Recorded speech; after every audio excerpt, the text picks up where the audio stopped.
Hi, Michelle. Welcome to the Integrative Health Coach Success Podcast. Hey, Julia. So great to be back with you. Yeah, so excited. We were just talking before we started recording that, yes, I think you were in like the first batch of 10 episodes ever of the podcast. We had a great conversation. I'm looking forward to having you back. Yeah, I'm excited to talk about podcasting. I think it's an amazing medium, especially for someone who's interested in getting their voice out in the world. Yes, absolutely. Yeah, can't wait to dive into that. Tell us a little bit just about what you do in kind of the health, wellness, podcasting world. I think a lot of your conversations do focus around health, wellness. And I know you have a book. Tell us a little bit about yourself, and then we'll get into our topic of the day, which will be podcasting, that I think a lot of listeners are going to appreciate. Absolutely. Well, I got certified as a holistic health coach many years ago, before you guys had a program. And I wrote a book called Design a Life You Love. And it's really just about that. It's empowering women with information and inspiration to reclaim what's most important to them and to live life full on and to prioritize themselves and realize that that is not being selfish. Let's see, 2018, I relaunched a podcast. I actually had one in 2008, which most people don't know. And I was a first-time mom. I put the show on hold for 10 years and I picked it back up. And it's a show for women in midlife who want to live happier, healthier, more meaningful lives. So we do cover a lot. I've got some world-class experts who come on and educate on all the things: menopause, heart health, brain health. I've got mental health. When it comes to health, I've covered it all. And leading authors, experts. It's just a lot of fun, just information that really empowers women to up-level their lives. So, yeah.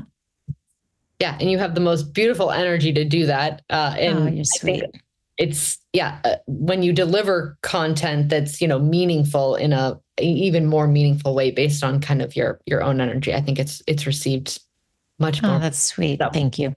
That's sweet. Thank you. Right back at you. All right. So 2008 seems like was podcasting fairly, I'm sure it's changed over the years. Yeah. As far as what it was then. And then even when you picked it back up, it was probably different, and it's probably even more different now. Completely. So 2008, if I had to guess, maybe there were a few thousand podcasts. Now, my understanding, I think Joe Rogan launched 2009, maybe even like Tim Ferriss. So the early adopters, who stuck with it, obviously have these massive shows. The last stats I saw, and I think the numbers, I see different things, but there's roughly 3 to 4 million podcasts. But what most people don't realize is maybe 50% of those aren't even active. So they're out there. So it's actually, people think, oh, everybody's got a podcast. Is there room for me? Who's going to listen? There's too many. It's too saturated. And I actually think it's still in its infancy. And in many ways, like we were talking before the mics went on, it's sort of like the Wild West. It's still growing. It's still evolving. And there's plenty of room for people who want to make an impact to launch a show, in my opinion. Yeah. That's interesting, because that wasn't going to be one of my questions, but now that you said it, it is like kind of a somewhat belief of mine of, oh my gosh, out of all the people that you could listen to, why the heck would someone listen to my show? Right. But it just goes back to whether or not it's 5 people or it's 500 people or 5 million people. Yes. Even if you're touching a few lives, or if there's people that are gaining some sort of value from your voice, right? It's something. And I think it just goes back to the confidence and the overcoming, the impersonation, imposter syndrome. Imposter syndrome. Thank you. Yeah. And feeling like you're good enough to take the time to invest in yourself, and your message is, quote unquote, worthy of being heard. It probably goes along with so much of what you've written about. Totally. I think if you have a heart of service and enjoy educating and want to empower people, podcasting definitely can be for you, and tempering that with expectations, because a lot of people will start and they'll see, oh, wow, I only get 25, 50 downloads when, and that's happening over the course of 6 months. And then they get discouraged and they stop. And that's why those stats I just mentioned, between like 3 to 4 million podcasts, upwards of 50 to 75% of people never make it past episode 20 of their show. Okay. And so I always say, if you're going to do it, my philosophy and the way I coach and train around this is long game strategy. You got to be in it for the long game, because there's a lot that goes into cultivating it and nurturing it, just like you would anything you're doing and you want to do well. Is, it takes some time to get to that level of success. But that, it's called pod fading in the world of podcasts. Half the show is essentially pod fade. Okay. Yeah. That's so interesting. And it's that instant kind of following. And I think it probably can be similar for folks on social media who start, an Instagram page, and it's kind of like, oh my gosh, I'm talking to 200 people every day. And this is like, forget it. Right. And I get 3 likes. Right. Yeah.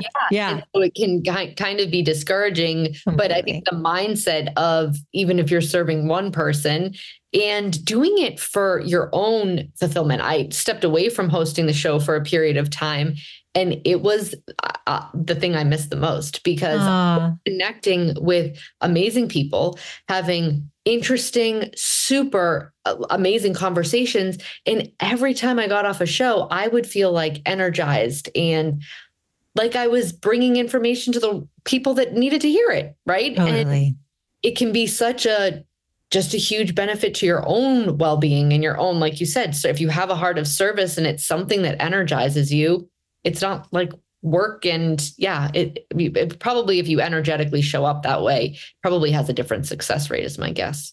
Absolutely. And you also have to think about it. If you were hosting a show, if you were inviting people to your home to have an interesting conversation and 50 people showed up every week, would you feel that was successful? Probably. You know what I mean? Versus like you're looking at downloads and thinking, oh, I thought I was going to, have thousands out, from the beginning. And so you just having realistic expectations and understanding that you're still doing well. Excuse me. Sorry. That you're still doing well. And that, yes. And if you have that mindset as if I'm really helping one person, then that's amazing. But you have to decide how much your time is worth too. So we can talk about that too. Yeah, absolutely. Okay. So I have kind of a few questions. Please. I would love to start with who should start podcasting. Maybe this touches upon what we just talked about. Yes. But if we have coaches listening and they're like, I've definitely wanted to start a podcast, like who are the people that you think are most fit for podcasting? And Yeah. So I think, again, it goes back to mindset. So if you want to be in service and you have that whisper, like, I really want to do this. This looks like fun. Do it. I think that's who it's for. It's for the person who will understand that it's going to take work and there's a lot of time that goes into it. So if you're going to do a solo cast, it's just you talking to the mic, you want to educate on hormones or whatever your expertise is, right? As a coach, you think about if you have 3 to 4 extra hours a week, then it's realistic. So I think it's having those realistic expectations. And then if it's an interview show and, if you interview authors like I do, you're reading books and stuff, it's more like 8 to 10 hours a week. That's just being realistic, depending on how you want to produce it. I like to set realistic expectations. So if you have that and you have that drive, then absolutely start it. And also consider, if you write a blog, if you're someone who writes, there's I think almost 1 billion blogs out there. And what did we say? 4 million podcasts and half of them are active. So in terms of reach and your ability to add value in an interesting way. And one of the most amazing things about podcasts is this medium is so intimate. People take you to the gym, on their walks, right? You're in their car with them. And there's something so powerful and beautiful about it. So if you like to write, I say to someone, go write. But if you really like engaging conversation like we talked about, and you get that energy, then I'd say, you love teaching and you want to just pick up your mic and teach something for 20 minutes every week, do it. That's who it's for. It's for the person who really wants it. Great. Yeah. Okay. Yeah. So the next question would be, okay, yes, I'm that person. Where does one start? So kind of brand new to the whole idea, the whole media in general, where would they start? Okay. What are the most important things you think they should consider to start? Yeah. I think one of the things that intimidates people the most once they're like, oh, yeah, okay, yeah, if I reach 50 people, I'm going to be good with that, or I have the time, is like the tech. I think they think it's really complicated. So let me just tell you, you need your laptop, good microphone. There's one that's like $100. It's the ATR 2100. I think that's the one Tim Ferriss used to use. I used to use it. I did upgrade. I got this one for Christmas. It's a Shure mic. It's a little more expensive, but you don't need that when you're starting. Very high quality mic.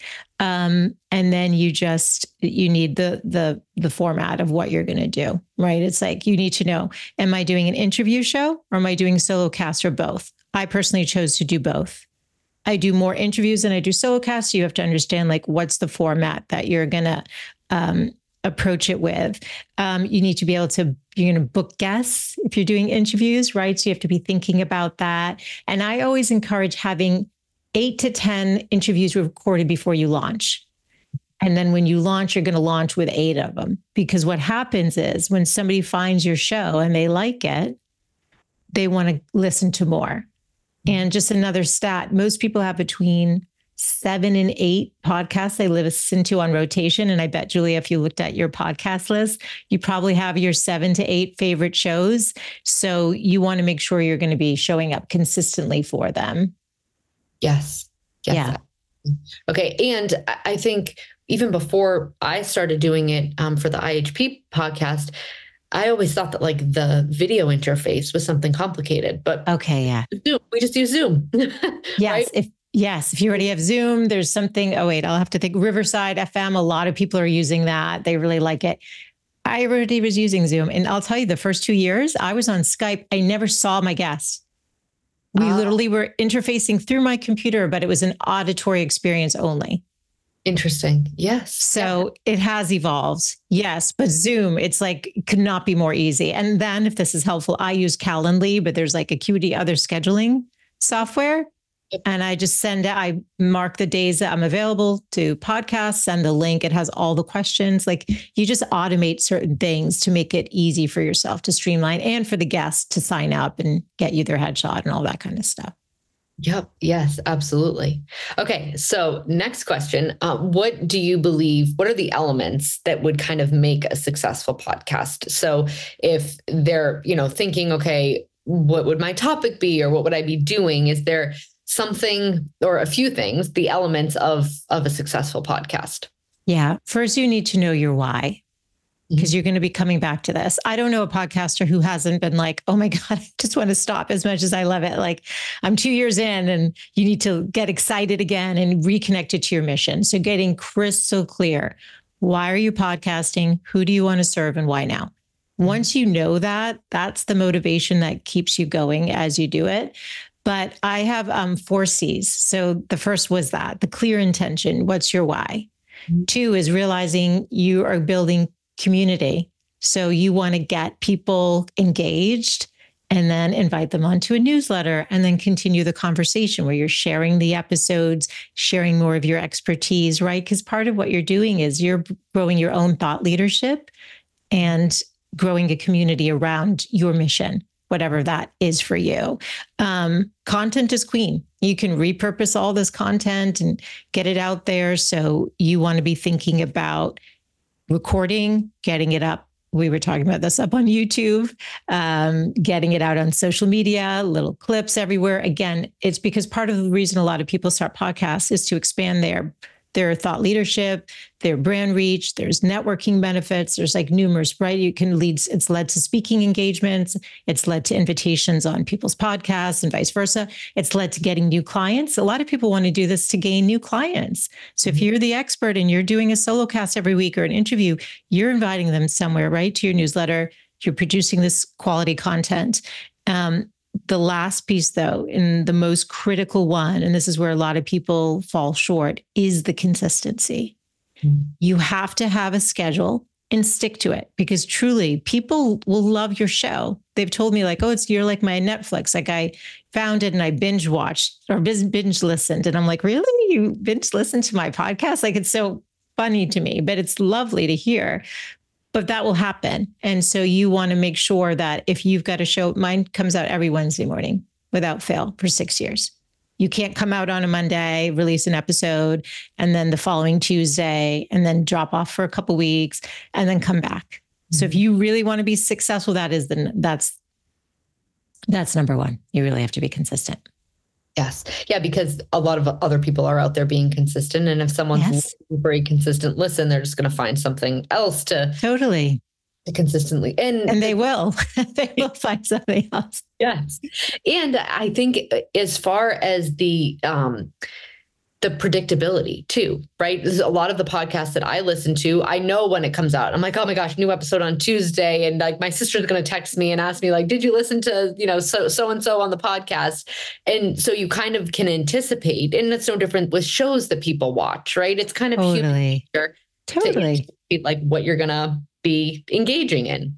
Yes. And sometimes people feel like, well, can I take a break? Like, so I'm adding a new element to my podcast and I'm really excited about it. It won't be launched for a little bit, but I needed some time to work on it. So the last month I've done replays. So there's ways once you have the content too, where some podcasts disappear. They're like, well, season 4 is done and they don't come back for 3 months. I never do that. I always offer them because there's always new listeners. And I know that from my download numbers. There's so many new listeners. They didn't hear the interview on heart health, maybe, or the one from 3 years ago, and so I'll give them a replay.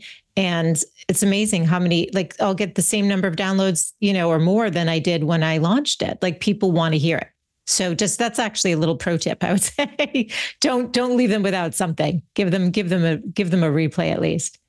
Yes. Yes. Yeah. Well, that brings me to the next thing that I was going to ask you, which was like how to leverage your podcast, which it sounds like, and you mentioned, YouTube and repurposing the material, but it's already there, like you said, right? So what are some ways from a leverage standpoint that you can kind of use? Because if these people, have coaches that are tight on time, right? They're trying to run a practice and they are, wanting to put out content, right? Is podcasting a way that they can use that to now leverage other content, right? That they're able to put out? Yeah. Give us your little insight there. Absolutely. Well, first of all, I would imagine as a health coach, developing your thought leadership and having people understand your core competencies and where you specialize in or how you can help people. I said, if you had 3 to 4 hours a week, you could literally do like a 20-minute weekly podcast. And I will tell you in terms of download numbers and stuff, that's actually a great place to start for somebody who's newer. And if they are doing solo casts, because people do have 20 minutes because they are jumping in their car to run to the market or drop their kid at school. And you've just given them all this value in 20 minutes. Talk about developing a fan base. Like that's amazing. But again, there's a call to action at the end. Join the newsletter. I'm offering this free program. I've got this new membership. I've got a mastermind. I'm leading an event. I've got a retreat. I mean, coaches are always doing something creative and amazing because that's why they became coaches. I know the mindset of a health coach. They want to be in service. They want to see those transformations. They could share client transformations with permission or invite a client on to, there's so many. That's the beauty. You are the producer of your own show. You get to do with it whatever you want to do. Yeah. And then for sure, you're going to share it on all the social media. And again, it's just a way of developing that thought leadership and inviting, again, get those people back on your newsletter list, though.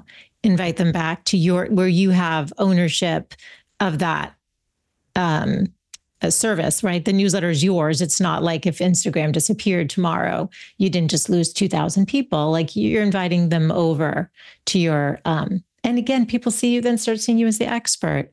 Mm-hmm.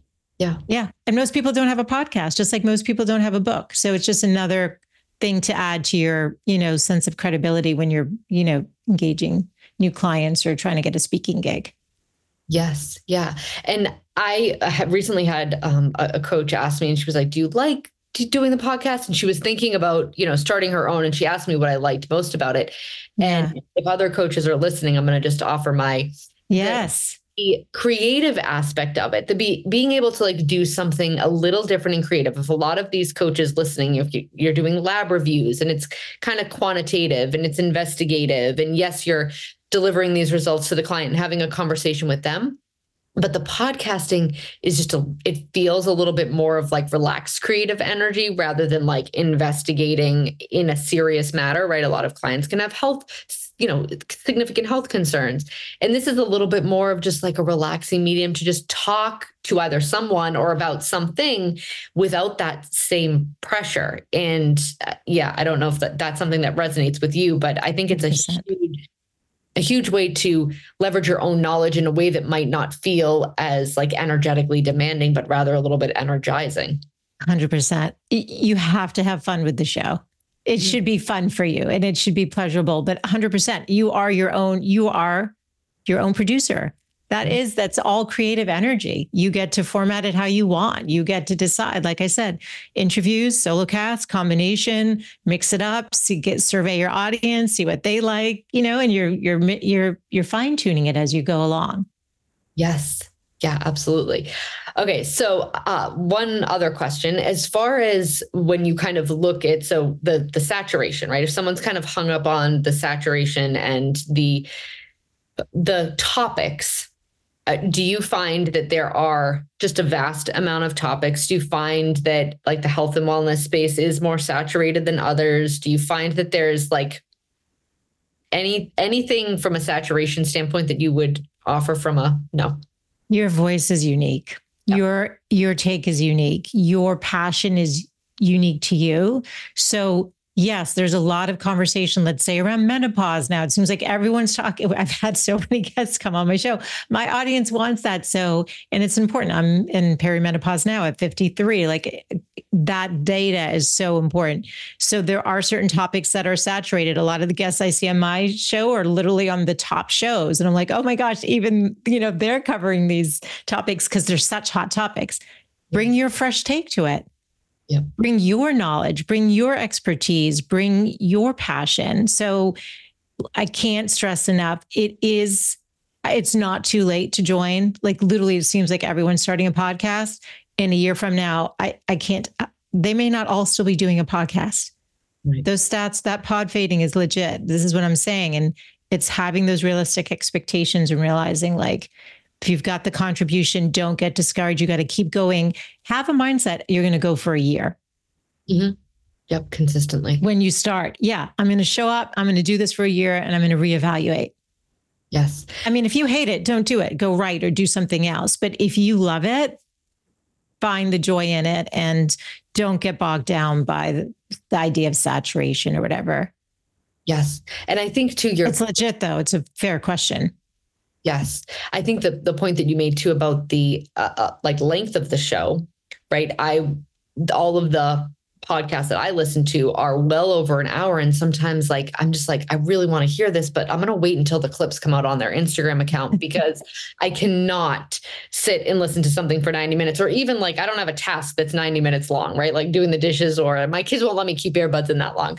Yes. So there are people out there that would love 20 minutes. And I think Dr. Cabral is a great example of that. His shows are not long and they are concise to the point, and people love them because they can just get the information that they need in a short period of time. And there's like no fluff.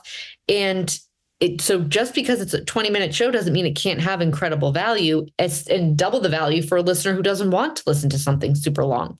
Absolutely. I'll give you 2 tips on that. One is niche is important, especially when you're starting. Niche actually it helps you. And I know shows that have started out with those smaller, like the shorter time frames and have hit the charts because algorithms, 20 minutes, you're hitting, there's a site called Listen Notes. Like I'm in the top 1.5% of all podcasts globally.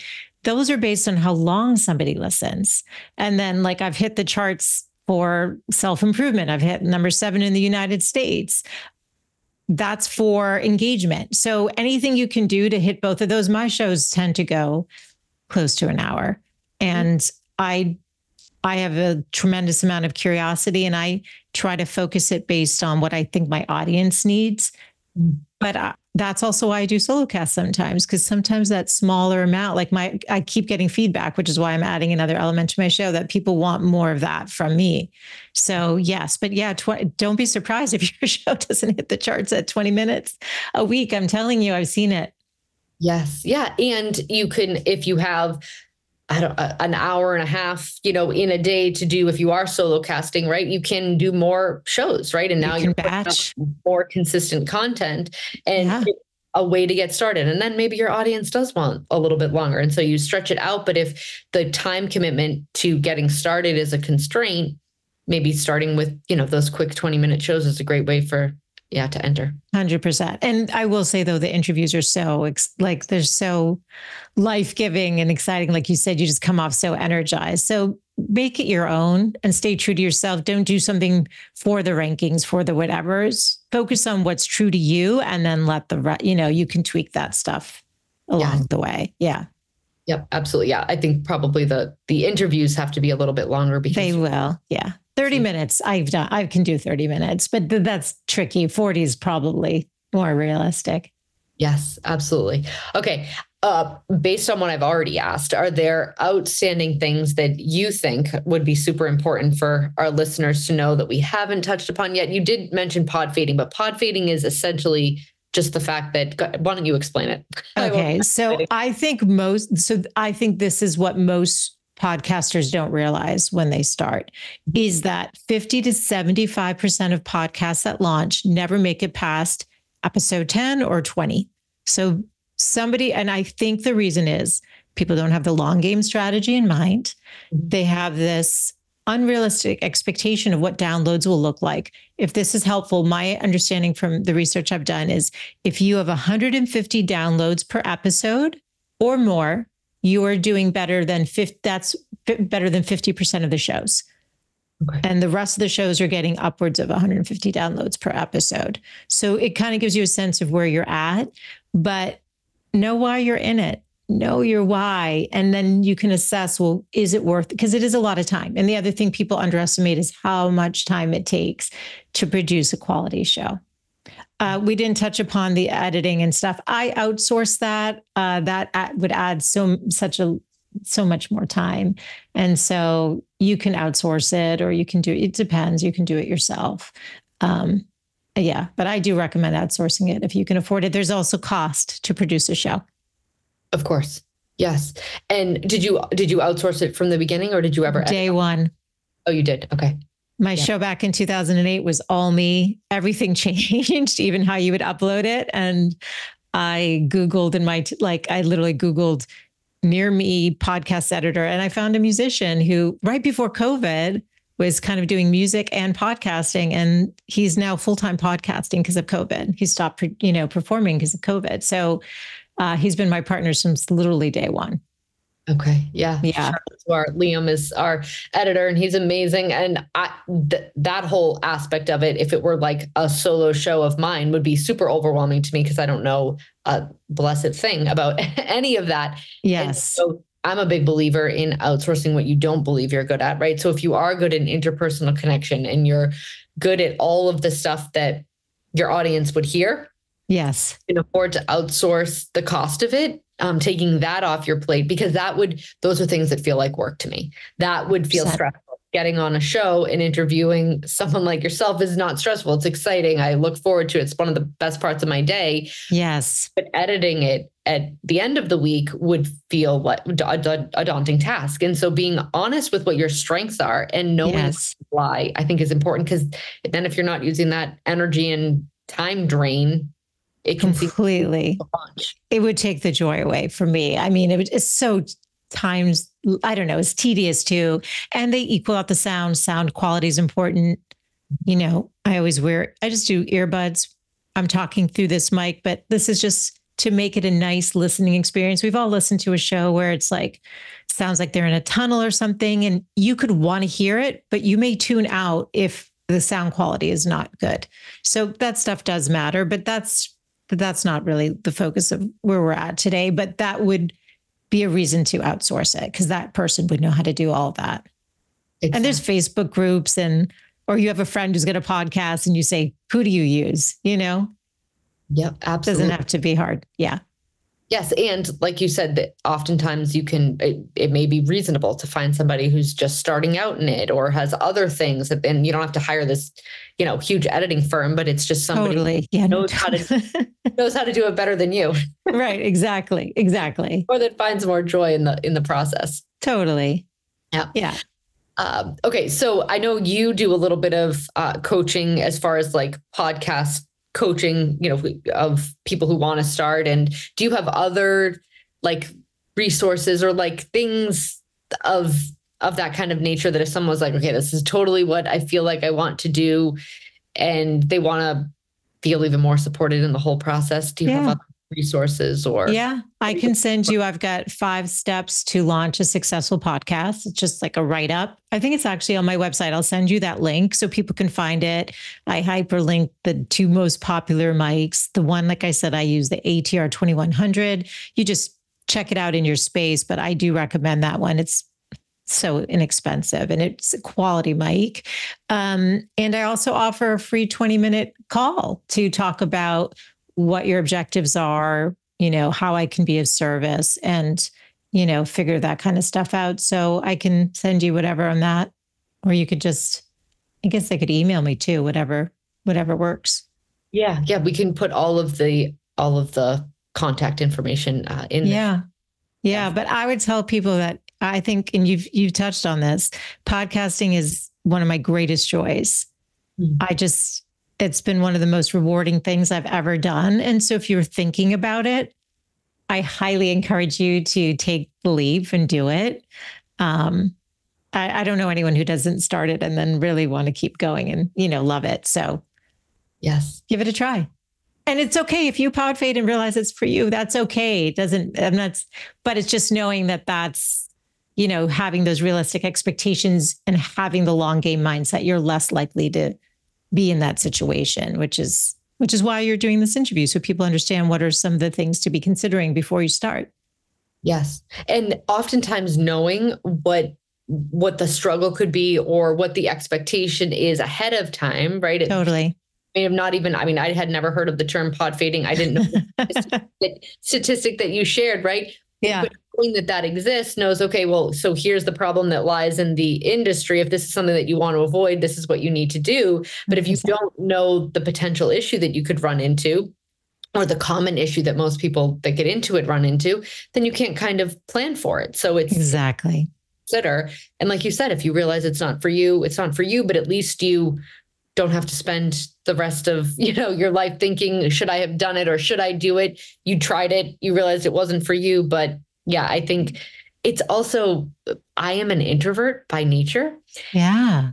And so I'm not like, if I show up at a party, like my husband will be like, he's like always introducing me as like, she's a health coach. She's this, he like kind of, and I'm like, oh my God, don't build me up like that. First, so like, I'm always like uncomfortable when I need to just have conversations in more of like a extroverted setting or with people that I don't know. Interesting. I find that this is such like an intimate way to have a conversation that for somebody who, and I think coaches by nature are introverted, empathic type of people, right? Yes. Kind of in that line of work, that I think they might be overwhelmed by the thought of like talking to people that they don't know, but it's such an intimate setting and an intimate way to have a conversation that for speaking, from an introverted person is not a challenge, has never been a challenge for me. I get incredible like motivation and joy from it. Whereas if I was in a room full of people, I wouldn't feel the same way. It would be a little heavier, a little bit, less free in a sense, which is interesting. I think that's actually a really important point. I love that you said that. I'm an extrovert, but I think what you said is really, I am. I definitely feed off the energy of others, but I'm also a big time empath as well. And there's like such a nice energetic exchange over Zoom, which you wouldn't think. And like you said, that intimacy carries to the audience, which is what makes podcasting. Like if you listen to a podcast and you're one of those people like you and I who love listening to podcasts, there's a reason. It's just so powerful, right? You feel like people feel like they know you and that they're a part of the conversation and you get to invite them into that. And I think that's really special. Yes. Yep. And continue to build with that community and the relationship. And Exactly. yeah, I think it's a huge, nurture it. exactly. Yes. You said that at the beginning, which nurturing the message, the relationship, the community. Yeah. You're growing something bigger than yourself. This is about making impact and being of service. And so, like we said before too, coaches, like by nature, that's what calls them into the profession, right? They want to be of service and helping others and having impact. Yes, absolutely. Okay. So if people are listening and they want to kind of connect with you more or share with us all of the ways that could find you, social media or email address or any of the places that you show up, obviously your podcast. Yeah. Okay. So the best way I would say is just to head over to thegoodlifecoach.com, which is my website, which has the information about the podcasting. Actually, they could find a way to connect there. It has the podcast, which I invite people to listen to. It's been running for, like I said, 6 years, world-class experts, such great information. And I have it searchable by category. So like entrepreneurship, lifestyle, health, relationships. You can because money I think is important for women too. They can find it all there. And I think that's the best place to connect. Yeah, is on my website. Great. Thank you so much for being a guest on the Integrative Health Coach Success Podcast and sharing with us your wisdom and everything that you did. I think this is going to be an incredibly valuable listen for so many of our listeners. And I appreciate everything that you shared. It's an honor. And you do a great job as a host. It's always a pleasure sitting with you, Julia. Thank you. Oh, thank you, Michele. We'll talk soon. Yes, I look forward to it. Take care. Bye-bye.